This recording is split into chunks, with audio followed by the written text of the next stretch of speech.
Silver is focused on its Tonopah West project in Nevada. In March, the company released an updated PEA showing an after-tax internal rate of return of 28% and 437 million NPV on initial capex of 190 million at 2,700 ounces gold and 3,100 ounces, $31 ounce silver, all prices in US dollars. The company is within the Global X Silver Miners ETF and has investment backing by Eric Sprott. Andrew Pollard is CEO. Andrew, welcome to Mining Stock Daily. Thanks. It's great to be back here. It's been quite a few years since I've been on here. So yeah, very different story. Now, talking about that different story, Andrew, you had a PEA that was out in 2024. In March, you released an updated PEA. We're in an entirely different metal environment, although we have had a bit of a pullback. Could you talk about the major differences that you want to highlight between the two PEAs? Oh, absolutely. I mean, this is a bigger, better, much higher confidence PEA from the 2024 one. Really, if I take a step back, it was only 6 years ago this week that drills showed up at our project for the first time ever. We ended up hitting on the first drill hole. And then about 4 years later, after a ton of drilling, we put out our first PEA in 2024. And that was based off of 100% inferred resources. Now, the reason we did that was because we wanted to figure out what sort of project this is. When you go through that exercise, you get a handle on, what the mine plan is going to look like, where the initial portal is going to go, where the mine site's actually going to be, the center of gravity, the mill and surface infrastructure. And that gave us the roadmap to go about de-risking the project and advancing it towards ultimately a construction and development decision, which we're staring down right now. That PEA from 2024, all inferred ounces, we had two major points that we wanted to build off of that. One was obviously we wanted to start showing the market that we could convert our ounces meaningfully, because continuity can kill a narrow vein project like this. So, that initial PEA had a 2.5-year payback period, if I recall. So it was our goal to drill through that payback period, converting ounces, not just randomly throughout the project, but based off that mine plan. So starting from the start, starting from year 1, year 2, year 3, and just trying to convert those inferred ounces so we could de-risk that initial decision to get underground. And we've done that now. This last PEA had 1/3 of our ounces on the indicated basis, and we drilled out at least the first 3 to 4 years of that initial mine plan. So we're well covered there. The other big thing in that PEA was it only had a 7.8-year mine life, which we wanted to show that we could actually just put our head down and just do mine expansion style drilling. So on about 1 year on the drills, we were able to increase our mine life by over 40%. And that's in spite of us increasing the mill size from 1,500 tons per day to 1,800 tons per day. So our mine life now in that last PEA was over 11 years. So just in the span of about 1 year on the drills, we converted 1/3 of our ounces to the indicated category. We didn't kill our project, which I think that was one of the things that was holding back our valuation until we started showing the market that we're able to convert our ounces meaningfully. And of course, we're able to expand the mine life quite a bit. So it's a bigger, better, much higher confidence project. And as you said in your intro, our base case was done at $31 silver. And at that, we had we were looking at a 2.5 to 1 NPV to CapEx ratio. Our upside case from that PEA was done at $67 silver. And what you'll see is that our after-tax NPV goes up to $1.55 billion after-tax US. And there you're looking at nearly 80% after-tax IRR. So this, because of the grade profile of the project and the easy metallurgy and the low upfront CapEx, it's only $190 million for the CapEx to get going. And that's with a $25 million contingency. We've got something that at current metals prices looks to be over $1.5 billion in terms of NPV. Andrew, within the PEA, I did notice a decline in grade, and there was also an increase in cost. So in the 2024 head grade, you're looking at about 570 grams per ton silver equivalent in 2026. Life of mine weighted average is 385. All-in sustaining cost at the 2024 was $11.96, and now we're up at $17.44. Yeah, no, that's a good point. So two things with respect to the grade profile. One is, naturally metals prices have come a long way since that 2024. So what that saw is a reduction in the cutoff grade. So when you reduce the cutoff grade, you bring in more lower grade tons into the mix, and that just dilutes your grade down. The other difference is we increased our internal dilution considerations from the initial one to our latest PEA. So, we might even be accused of being overly conservative on that front, but our internal dilution considerations for this, average between 20 up to 40%. And then you further dilute it down with external dilution of 10% at zero grade, effectively zero grade. So I think a lot of operators will look at our assumptions. I mean, even for this PEA, we're doing a minimum mining width of 3 meters. So any corporate looking at this, any mine builder, any bank, for example, they'll look at this and say, like, I think there's going to be significant opportunities to get beyond positive reconciliation once we actually get about to mining this and confirm our mining methods and potentially tighten things up. The nice thing about our grade profile that I'll mention, we've got a slide in our deck. It shows the sensitivity to metals, the sensitivity to cutoff. Our project, is not sensitive to cutoff really at all. It's really all high grade. So if we were to double the cutoff to go to 275 grams per ton, we only lose about 20 million ounces. So, this resource was 123 million ounces. If we double the cutoff grade and go to 275, we're still left with 100 million ounces or so, but the average grade of that goes up to 650 grams per ton, and that's with block diluted grade. So this is one of those projects that you're not really going to end up with egg on your face. It's not an optionality play. There's lots of other companies you could look at with these big bulk tonnage, low grade deposits with, the grade profile of saltwater. That if they double their cutoff grade, their resources goes effectively to zero. With ours, this is something that'll work in any pricing environment. Let's talk about when you are going to be building a mine. So in your March 31st PA, which we are talking about, you say an underground development decision targeted for H2, second half of 2027. Is there going to be any feasibility studies before then? Well, the way to de-risk a project like this is actually to get underground, start drilling from underground so you can start drilling out reserves, confirm test mining, and ultimately start pulling out and stacking ore at surface so we can get a bulk sample and really get a good idea in terms of the, reconciliation against the model.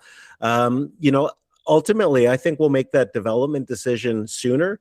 But everything that we're doing right now is to put us in a position to be able to break ground on the project during Q3 of next year. So by the end of this year, that's when we'll be looking at engaging underground mining contractors. The permitting for our project, obviously being in Nevada, being in America right now as a mine builder, there's not a better time to be doing it. But we were already looking at a very expedited permitting process for our project because we're entirely on private land or patented claims. And that means that we circumvent the federal government entirely. It's just the state and the county. And we've we're everything we're doing this year is going to put us in a position to have all the permits we need to break ground on this by sort of Q1 of next year, and then have the big yellow truck show up to site over the summer. So it's moving quickly. We only started drilling this thing 6 years ago. Now we're well through permitting. The environmental data collection's ongoing. We got the first of 3 key permits back in March, which was their air quality. And we're really looking at getting that next leg. So if we get underground, if we break ground on it next year, It'll take us about 6 months to ramp down to the initial test mine area. So picture, Q1 of 28. That's when we can actually start pulling out ore and stockpiling that. That's when we can start looking at bulk samples. And this isn't going to be your average test mine. I mean, we're going to be looking at extracting something like 100,000 tons and bringing it out to surface. So that bulk sample is only going to be about 10,000 tons. That leaves a lot of high grade ore that we can look at monetizing potentially in 2028. Prior to making a full-scale investment, a construction decision for the mill and surface infrastructure. And once we're underground, once we've done that test mining, once we've got that bulk sample, once we've got a great understanding of the reconciliation and how things are lining up with our model, then that feasibility study that'll be a very, very white glove feasibility study, and things will happen very quickly from there, because once you're underground on this, you're underground. And as I said, there's potential for revenue in 28. So help us understand then. It's kind of a large scale test mine development that you're going to be looking at right now, just given what the nature of the project is. Yeah, exactly. Yeah. And what's nice about that is it actually chunks down the capex too, because we're not looking at raising that whole 190 million before we break ground. That initial decline test mining bulk sample, that's probably only going to be about 30 to 40 million dollars US, and that's pulled out from that initial capex figure that we discussed earlier.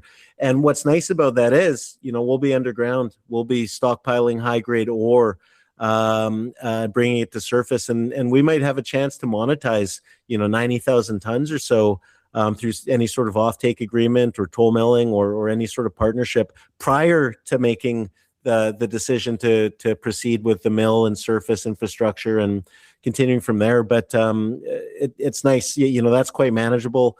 I've seen a lot of CEOs in the silver industry talk about what a big deal it is that silver was added to the critical minerals list down in the US. And what's interesting is most of them don't even have projects down there. We're the only new project that I'm aware of that's going to be permitted and be breaking ground on development during this administration, which means if the government is truly serious about helping to jog domestic production, it's a universe of one in terms of companies that stand to benefit from potential help from the federal government in terms of, I guess, Uncle Sam money. So you do mention that at the top of your deck, potential access to DOD or DOD funding. And then there's the Project Vault, which is a strategic metal stockpile. Have you had any discussions or any commitments from either? Yeah, I wouldn't say commitments, but what we were waiting on was the figures from this PEA to really go into these meetings aggressively with defined figures of what we need now and what we might need later, and also what that would mean to the community, what that would mean to the state if we break ground on this next year, and then if we make that full-scale decision, some point in 29 to build everything. So that's very, very high on our radar. And I think I'm hoping you'll see some positive developments over the coming months. But as I said, that initial first leg of development, that's bite-sized, and I'm hoping we'll be able to get interest, given the fact that this will be, one of the, if you look at our average silver production, this has the potential to jog domestic American production by 10% on average each and every year, because in America they only produce 32 million ounces of silver. So this is going to be a big deal down there. If you look at the base case economics, at $31 silver, just through the life of mine, it's going to generate something like $112 million US in income taxes, let alone all the jobs it will create in Nevada. And these are going to be high-paying jobs. So this is going to be huge for Esmeralda and Nye counties. It's going to be huge for Nevada, and it's going to add a serious amount of production to on the domestic side in terms of silver, with our pesky byproduct on our project just being gold. Let's get back to permits, Andrew. You note that you sit on private patented land. What does this mean, and what are the advantages? Well, what it means is we circumvent the entire NEPA process, so we don't deal with the federal government whatsoever. So there's less desks for this file to be sitting on and gathering dust along the way. It's really just the county and the state of Nevada in terms of the permitting. So we've got our air quality permit right now. The longest lead permit that requires the most amount of data, that's called the water pollution control permit.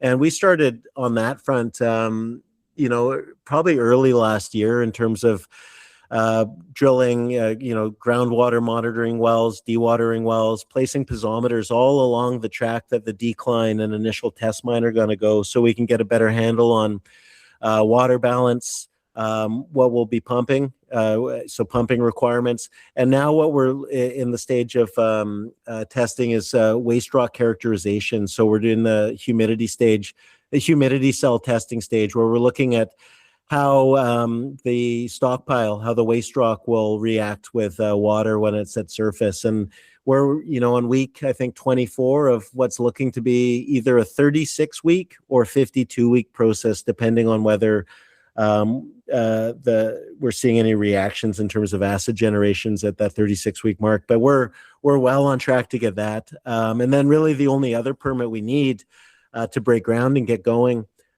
is converting our exploration license into an exploitation license, which will effectively allow us to permit the stockpile and the waste dumps at surface. And ultimately, that's really them just rubber stamping the engineering plans for that initial portal and test mine area.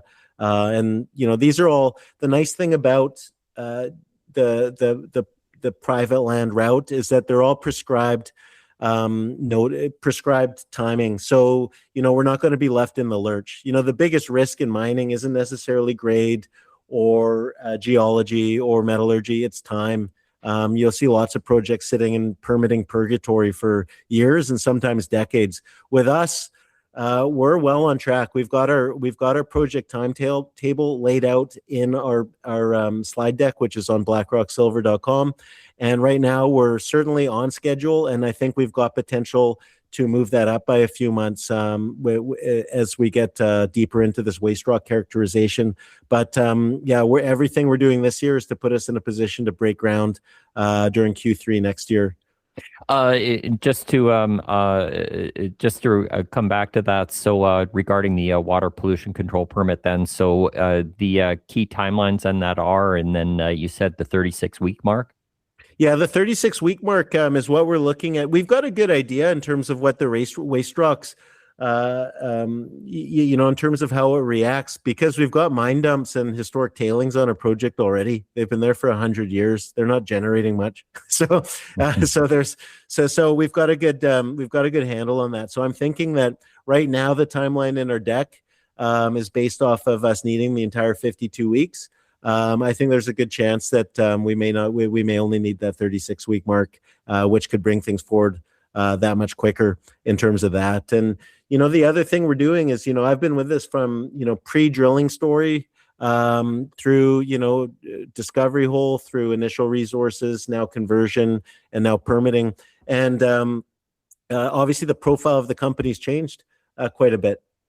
So we're going from advanced exploration to developer. So, everything we're building out the team behind the scenes that's going to be able to build this project. So, I think over the coming months, you're going to see a big name mine builder join the team. We've got a fairly prominent executive search firm running a process on that front right now. And this is a project that I think a lot of people will want to work on, in the sense that, we're 3 hours from Vegas in a great setup right next to a beautiful historic mining town in Nevada. And it's a project that someone's not going to end up with egg on their face, given the grade and the metallurgy and just the cost dynamics of it. And, we've been building out the team too on the financial side. And, we're really getting ready because, this is the year where the rubber hits the road. I mean, the biggest re-rate we'll have just on a dollar valuation basis is going to be getting that fully permitted status, because that's going to kill, the number one biggest risk that the companies at our stage face, which is the permitting. So, we get this thing permitted, I think we're going to see a serious re-rate on our multiple. And in the interim, we're doing our best to avoid that dreaded Lassonde curve where people sort of lose interest by doing a bit of a moonshot style exploration program where we're stepping out 800-meter step outs on, one of the highest grade projects in the industry, just to show that this thing can get a whole lot bigger pretty quickly. Building that mine, let's talk about the financing now. I see that you've got $25 million in cash, approximately a $444 million market cap, and 375 million shares out. What's potential funding going to look like? You talked before about looking at production coming a little bit forward, and then that giving you some options. Yeah, well, as I mentioned, the nice thing about the plan we're working is we're able to chunk down that $190 million capex into some bite-sized pieces, which can then actually potentially help us generate revenue to tackle the big ticket stuff when the time is right. In terms of our capital right now, I mean, we've been sitting at that $25 million mark in our treasury for the last 3 or 4 months. And that's despite us spending, about $3 million or so a month on the drills. And the way we've accomplished that is a lot of people have made a lot of money on the stock. And we've had a lot of tranches of warrants come in the door and expire in the recent past. You might have even seen Eric Sprott just wrote us another $3.2 million check a few weeks ago. So we've been treading water this last little while. We're well through our drill program. I'd say we're spending $15 million at the project this year. We've probably spent $6 million of that so far, so $9 million to go. We've got 25 million Canadian in the bank. We've got another $10 million of in-the-money warrants that are set to expire between now and January. So, and the highest strike price on those is 50 cents.